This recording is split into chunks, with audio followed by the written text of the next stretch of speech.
Mesdames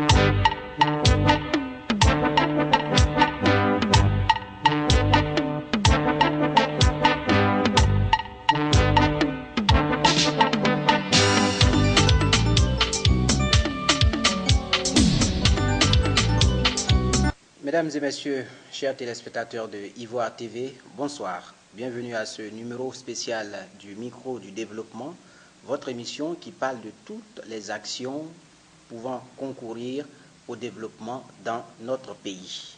Le micro du développement reçoit aujourd'hui deux experts dans le domaine du développement, donc des experts en développement.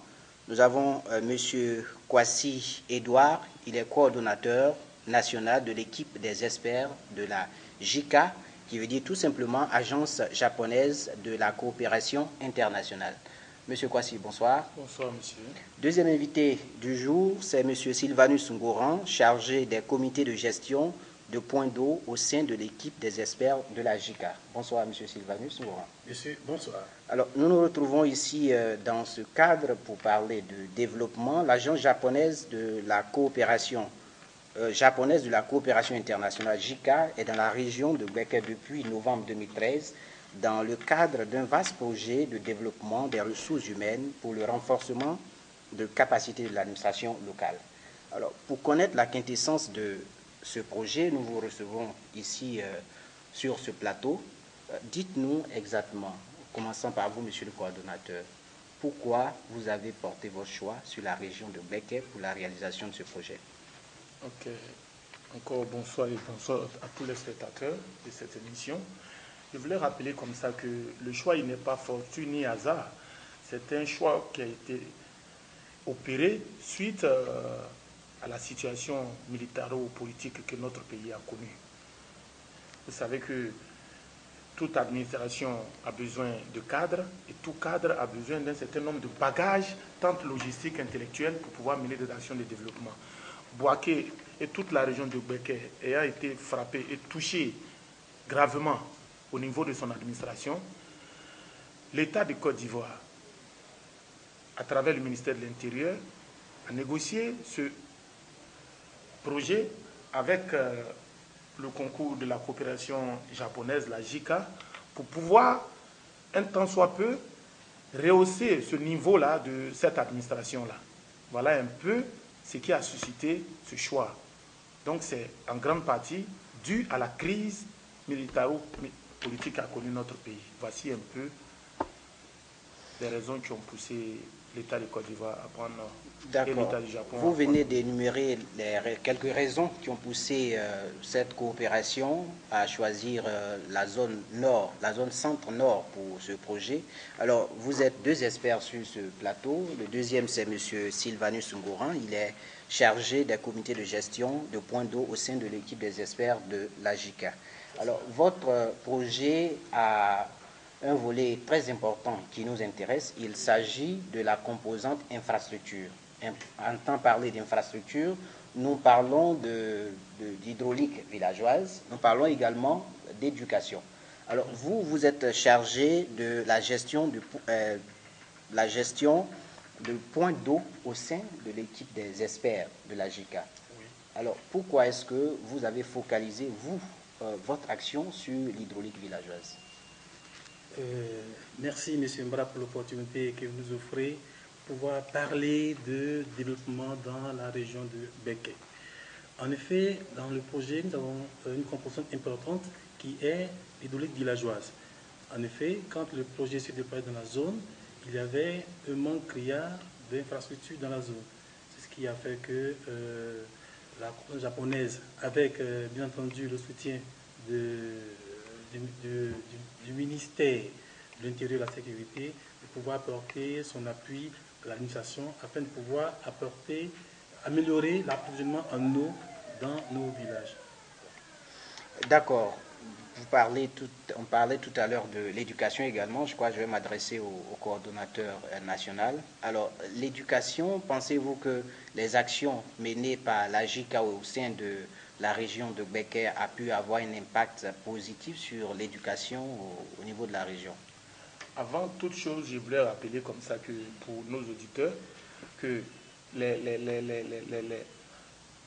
les différentes composantes de ce projet sont d'abord choisies sur la base des réalités sociales. Parce qu'une région qui sort d'une crise, évidemment, comme mon collègue l'a dit tout à l'heure, on a eu des problèmes en approvisionnement d'eau, mais également au niveau du système éducatif. Il faut reconnaître que la région a été sérieusement frappée. Donc voilà deux axes que le projet a voulu toucher. Mais comme on le dit, c'est un projet de renforcement des capacités. Il y a un existentiel qui est là. On a le ministère de l'Éducation nationale de la Côte d'Ivoire qui est là. Il y a déjà des écoles dans la région de Béké. Il y a un personnel au niveau des deux DRENET, au niveau des IEP. Et on a le comité de gestion de ces différentes écoles-là qui sont les COGES. Donc, le volet éducation de ce projet prend en compte un côté communautaire qui est les COGES, l'animation des COGES, et un autre côté qui est les infrastructures. Donc, voici les deux composantes de la grande ensemble éducation. Donc, maintenant, pour revenir à votre question, est-ce qu'il y a un impact? D'abord, il ne faut pas trop vite courir. Le projet, il est très jeune. Il a démarré en novembre 2013. Nous sommes au bout de la deuxième année. Il faut reconnaître que, comme pour tout projet, c'est à la fin de ce projet que nous allons sentir véritablement l'impact du dit projet sur l'administration en question et le résultat sur le terrain, c'est-à-dire au niveau de nos différentes populations. Pour le moment, nous travaillons toujours en bonne collaboration avec toutes les autorités de la région, que ce soit le corps préfectoral, que ce soit les communes, que ce soit le conseil régional, parce qu'il faut dire que c'est un projet de renforcement des capacités, mais qui tourne autour du système de décentralisation. La capacité pour nos collectivités territoriales à pouvoir se prendre en charge, de telle sorte que la décentralisation, qui est le pilier même du développement dans notre pays, puisse être une réalité. Et ça commence par ces renforcements des capacités. Donc c'est à la fin, avec un système de suivi et évaluation, que nous allons savoir clairement quel est l'impact, quel est le baromètre pour pouvoir mesurer sincèrement les acquis de ce projet-là. D'accord. Monsieur Sylvanus Ngouran, vous, à votre niveau, est-ce que vous pouvez nous dire quels sont les critères de sélection des villages, je veux dire, bénéficiaires ou des départements bénéficiaires de ce projet? Comment vous faites la sélection? Ok, la sélection des différents villages au niveau des villageoises, même de l'école, de la composante éducation, est faite selon des critères scientifiques. C'est-à-dire aujourd'hui, nous sommes sur un principe où il y a des besoins. Il y a des besoins dans toute la région de Béké. Et les besoins sont tels qu'il faut aller pas à pas. Il faudrait aller partir de la nécessité vers les zones prioritaires. Et donc, sur un certain nombre de critères, comme la population, selon la grandeur de la population, selon l'accessibilité qu'on aimerait accroître, on a fait ces différents choix-là. Par exemple, une population de 1000 habitants qui n'a pas d'école, par rapport à une population qui a 500 habitants, vous comprenez qu'on partira vers un village qui a plus de 1000 habitants. Et voilà, c'est un peu dans ces critères-là. Donc, on a pris en considération la population, on a pris en considération, au niveau des écoles bien entendu, au niveau des villageoises, nous avons déjà des normes qui sont établies au niveau national. C'est-à-dire, au niveau villageoise, à partir de 100 habitants dans une localité, on peut faire un approvisionnement en eau potable. C'est-à-dire créer des pompes à motricité humaine déjà à partir de 100 habitants. Et quand vous êtes dans un village, par exemple, de 400 âmes, où vous n'avez pas de pompe, ce village devient prioritaire. Même à partir de 100 habitants, s'il n'y a pas d'infrastructure hydraulique, ce village devient prioritaire. Voici un peu les critères qui sont donnés, la population, le nombre d'habitants par village, et puis les infrastructures existantes. Sur cette base-là, nous faisons des choix.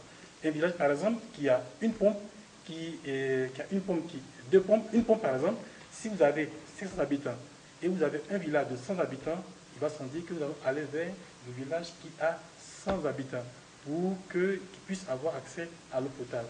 Et c'est ce principe-là qu'on aimerait inculquer, qu'on aimerait partager avec les collectivités afin qu'ils puissent faire des choix de façon sereine, de façon efficiente.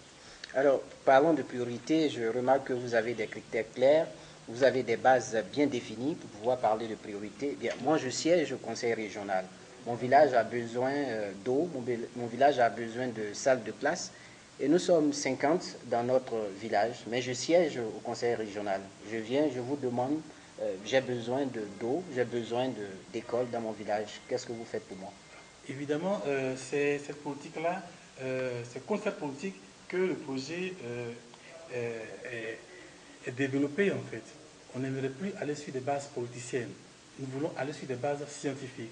C'est-à-dire, avant tout développement de projet, il faudrait déjà faire une étude diagnostique pour savoir quel est l'état actuel en matière d'infrastructure. Sur la base des données recueillies sur le terrain, les priorités maintenant vont, des critères seront définis et sur la base des critères, des choix scientifiques pourront s'opérer pour que chaque village puisse, en fonction de sa capacité, en fonction de son besoin, bénéficier d'infrastructures. Et donc, le projet, nous pouvons dire, qui vient en réaction à cette pratique-là, qui ne permet pas à toutes les communautés de pouvoir avoir accès aux biens de base. Donc, il n'y a pas de sensibilité. Il n'y a pas de sensibilité en la matière. Alors, M. Kwasi Edouard, vous êtes le coordonnateur national et le projet dans la région de Beket a démarré depuis novembre 2013. Un an après, quel bilan à mi-parcours vous pouvez nous faire au niveau des infrastructures? Ok. Je voudrais d'abord qu'on vienne sur un petit rappel. D'accord. Comme le nom du projet l'indique, c'est un projet de renforcement des capacités. Donc le volet infrastructure qui est dans ce projet-là n'est qu'un prétexte pour simplement permettre à nos agents et fonctionnaires des collectivités et aux différents autres partenaires du projet de pouvoir appliquer toutes les méthodes et méthodologies qu'on a eu à développer depuis le début de ce projet. Ce n'est qu'un prétexte technique. Maintenant, si vous nous demandez, après un an, quel bilan nous pouvons faire, il faut reconnaître que les besoins sont nombreux. Les besoins sont nombreux. Le projet à lui seul ne pourra pas. Voilà pourquoi est-ce que nous sollicitons l'implication réelle de tous les partenaires de ce projet, c'est-à-dire les différents ministères homologues, que ce soit le MEMIS, qui est le ministère de l'Intérieur, que ce soit le ministère des Infrastructures économiques, le ministère de l'Éducation nationale, tous ces différents ministères du plan, tous ces ministères-là doivent pouvoir s'impliquer, mais il va sans dire qu'ils ne peuvent pas agir en dehors même du cadre de développement global qui est le PND, qui est le plan national de développement défini par le gouvernement de Côte d'Ivoire. Donc c'est sur la base d'un certain nombre de tests que nous, sur le terrain ici, nous essayons de pouvoir relever ces capacités-là qui ont été sincèrement touchées par la crise et puis ces 10 ans de crise qu'on a eu en Côte d'Ivoire. À mi-parcours, est-ce qu'il y a un point de satisfaction? Oui, il y a plusieurs points de satisfaction. Et là, ce n'est pas de l'autosatisfaction, mais c'est des réalités que nous avons constatées. Parce que quand nous sommes arrivés, quand le projet est arrivé au début à Boaké, les collectivités n'avaient même pas de chiffres ni de bases de données. Bien sûr. Et c'est ensemble, avec l'équipe du projet, que nous avons parcouru quasiment tous les villages de la région de Beket, autour de 700 et quelques villages. Nous avons parcouru tous ces villages et nous avons élaboré avec les différentes collectivités, les agents des différentes collectivités, ce qu'on a appelé des plans sectoriels de développement. Voilà. Donc aujourd'hui, toutes les collectivités sont dotées de bases de données fiables, surtout fiables. Ces différentes bases de données-là doivent être actualisées chaque année, ce qui n'était même pas le cas. Même pas évident, mais même pas le cas. Aujourd'hui, il y a cette réalité. Pour une collectivité, avoir une base de données fiable est un outil de développement assez puissant. Parce que, comme mon collègue l'a dit tout à l'heure, on ne peut pas implanter des infrastructures ou bien créer des systèmes de développement sans base de données. En ce moment, ce n'est plus objectif. Donc aujourd'hui, il y a cette satisfaction-là qui est là. Et il y a la capacité même de ces agents-là qui a été renforcée. Nous avons organisé une quarantaine de formations. À chaque étape du projet, nous avons organisé des ateliers de formation, nous avons eu des visites de terrain, nous avons eu des cas pratiques. Là même où nous parlons, nous avons des équipes qui sont sur le terrain ensemble avec des agents de collectivité pour essayer effectivement de toujours, dans le même cadre du projet, accroître leurs capacités. Donc nous pouvons dire que le projet a apporté beaucoup à la région de Beket. D'accord. Si vous voulez apporter une additionnelle à ce que le coordinateur vient de dire, il faudrait dire qu'en termes de connaissance de terrain, le projet a beaucoup apporté. Aujourd'hui, quand vous êtes avec les zones de collectivité, ils vous disent de façon claire que grâce au projet, aujourd'hui, ils connaissent les villages avec lesquels ils sont censés travailler. Ils ne connaissaient pas les villages au départ. Alors, pour apporter le développement, il faut commencer par connaître d'abord les collectivités, les villages avec lesquels on doit travailler. C'est-à-dire qu'aujourd'hui, ça c'est une bonne satisfaction. Et bien entendu, avec les formations aujourd'hui, en matière de communication, ils sont encore plus outillés parce que les agents de collectivité aujourd'hui, il faut le dire, ils viennent de diverses formations. Donc après les formations, on arrive à avoir une base homogène et des connaissances plus homogènes qui leur permettent de pouvoir travailler efficacement sur le terrain. D'accord. Après une investigation, nous avons noté que des entreprises proposent des prix très bas aux communes et au conseil régional pour pouvoir effectivement avoir des marchés. En témoignent les plis que nous avons, les plis ouverts au niveau de ces collectivités-là. Alors vous, en tant que JICA, en tant que, je peux dire, maître de ce projet, qu'est-ce que vous faites pour pouvoir garantir la qualité des travaux? Merci pour cette question. Ce qu'il faut dire, quand des entreprises proposent des prix moindres par rapport à ce qu'ils doivent offrir, c'est eux-mêmes qui sont en danger. Parce que nous, au niveau de la JICA, nous avons des contrôleurs chantiers, nous avons des superviseurs. Et donc, dans tout le processus de construction, il y a des contrôles qui se font. Avant, par exemple, avant de faire une fondation, par exemple, nous sommes sur le terrain, nous contrôlons la qualité du béton, etc. Donc, les entreprises qui viennent, qui font des offres en deçà de la valeur, elles sont en difficulté parce que nous contrôlons effectivement le cahier de charge qui leur est remis. Et donc, en tout cas, il faut dire, les entreprises qui font des offres, il faut les faire de façon sérieuse. Sinon, celles qui viennent juste pour s'amuser, mais dans le travail, elles en tirent les conséquences de façon pleine et entière. Alors, monsieur le coordonnateur, normalement, c'est par appel d'offres que les entreprises ont ces différents marchés. Alors, comment se fait l'appel d'offres au sein de votre Merci structure? pour cette très intéressante question. Je voulais rappeler comme ça qu'avant même d'arriver au niveau même des appels d'offres, on a eu plusieurs formations menées avec l'équipe des experts et la DMP. C'est quoi la DMP? La DMP, c'est la direction des marchés publics. Et c'est cette direction-là qui a vocation à écrire et à gérer tous les textes de loi relatifs aux passations des marchés en Côte d'Ivoire. Donc, c'est des experts de ces différentes structures-là qui sont venus et qui ont formé les agents des collectivités à comment passer un marché. Ça suppose qu'au sortir même de ces différentes formations et avant même la passation et les ouvertures des prix et autres appels d'offres, les collectivités déjà savaient qu'est-ce qu'on appelait un appel d'offres sérieux. Sur cette base, nous avons fait des appels d'offres. Les sociétés ou bien les compagnies ont soumissionné. Celles qui devraient être retenues ont été retenues, tant au niveau des infrastructures scolaires qu'au niveau de l'hydraulique. Voilà. Donc c'est une base et une certaine clarté parce que c'est la coopération japonaise. Voilà. C'est une structure tellement sérieuse que ces problèmes-là, nous ne les avons pas connus. D'accord. Voilà. Monsieur le coordonnateur, oui. Je voudrais vous adresser cette question. Vous savez que votre projet va prendre fin. Oui. À la fin de ce projet, vous allez partir. Alors, quels moyens disposez-vous pour contrôler ou effectivement suivre les différentes infrastructures réalisées dans les différents départements de la région? Merci beaucoup. Effectivement, le projet a une durée de vie de 3 ans. Donc, le projet prendra fin en fin 2016. Mais on a réalisé ce projet et toutes ces infrastructures-là sur un territoire géographique qui est la région de Gbeke et qui est géré par les collectivités et d'autres autorités. Et c'est ces autorités-là qu'on a formées pendant 3 ans. Il va s'en dire que nous, quand nous partons, notre prière, c'est que toute cette connaissance que ce projet-là a apporté à ces collectivités, à cette administration locale-là, leur permettent justement de pouvoir prendre soin. Parce que si c'est nous qui devrons contrôler en ce moment, le projet n'aura pas réussi. Mais le projet sera une réussite que lorsqu'à la fin de ce projet, ces infrastructures seront gérées entièrement par les collectivités et elles seules.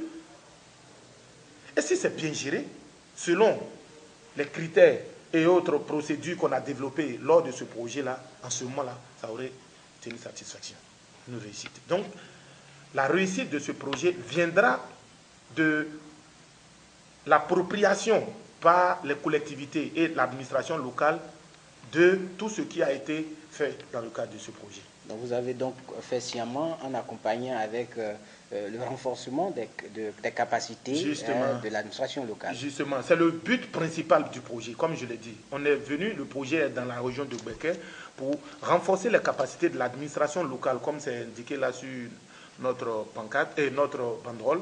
Mais je voudrais rappeler aussi que les formations et autres renforcements des capacités ne se sont pas faits seulement qu'au niveau de la Côte d'Ivoire ou bien au niveau de la région du Béquet.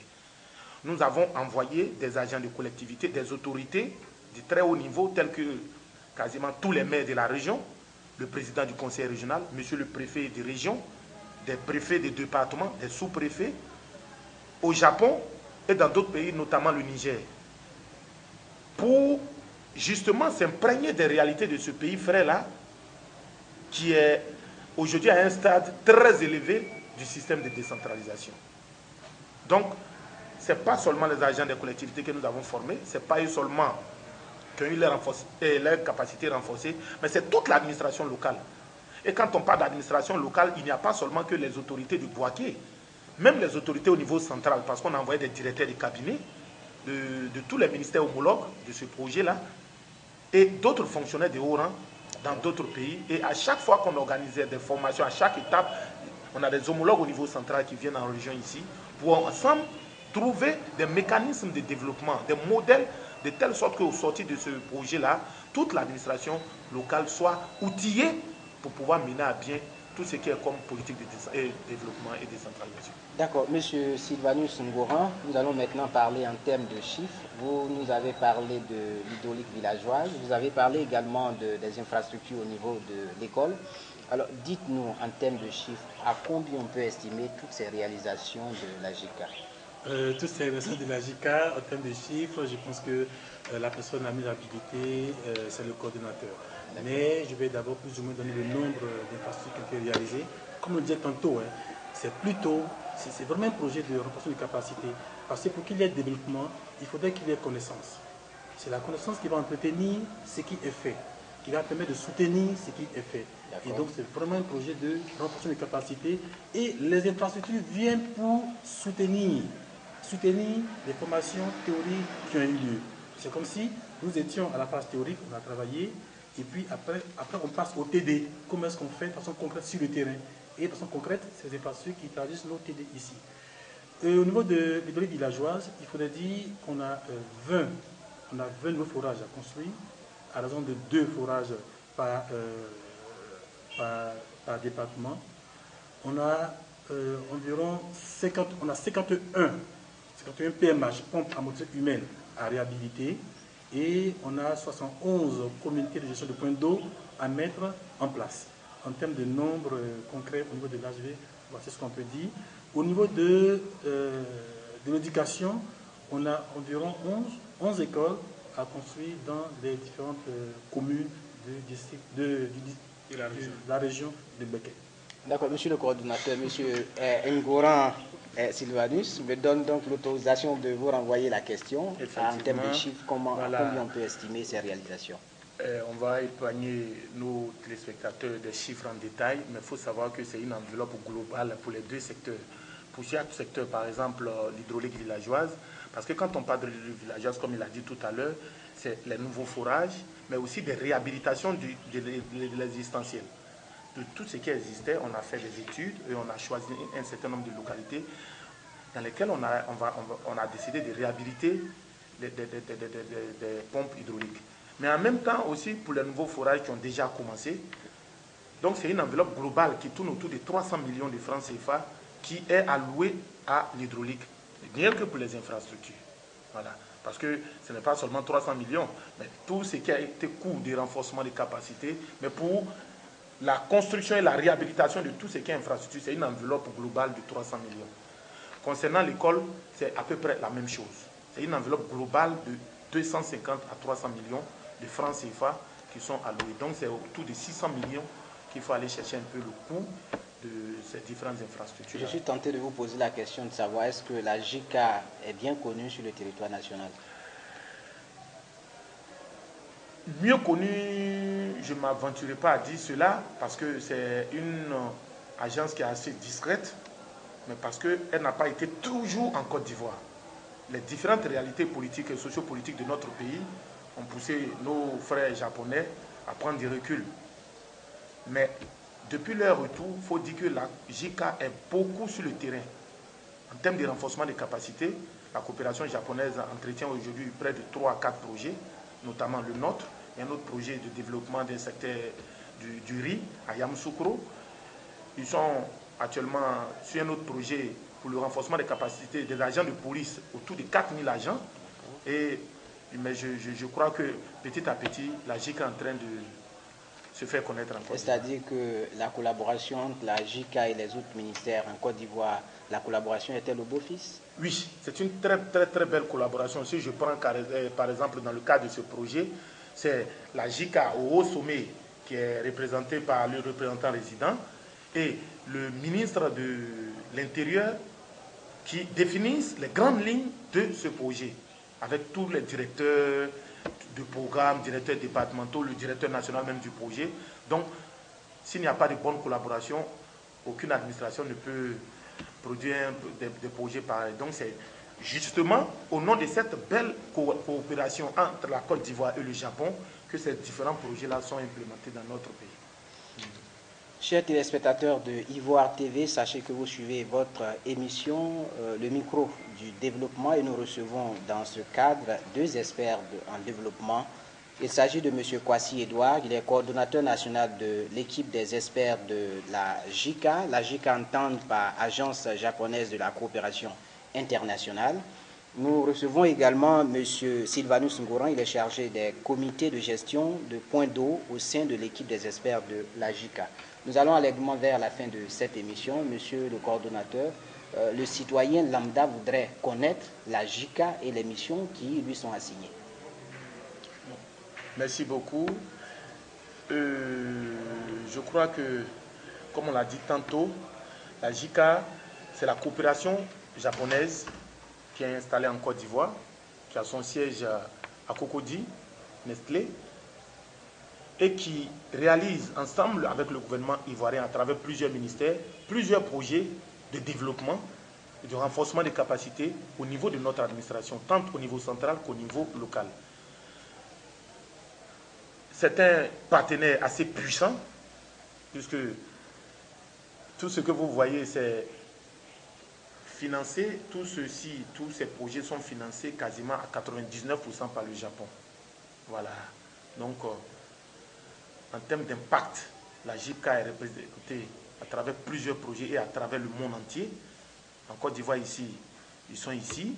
Et je pense que la JICA restera encore longtemps sur le territoire ivoirien.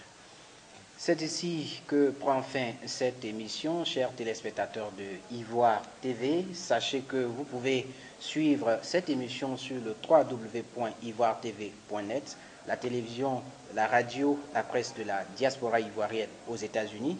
Monsieur le coordonnateur Kwasi Edouard, vous êtes, je vais dire, coordonnateur national de l'équipe des experts de la JICA. Nous avons été très heureux en votre compagnie pour ce temps d'entretien. Également, M. Sylvanus Ngoran, chargé des comités de gestion des points d'eau au sein de l'équipe des experts de la JICA. Ça a été un réel plaisir pour nous de vous avoir sur notre plateau pour parler de développement.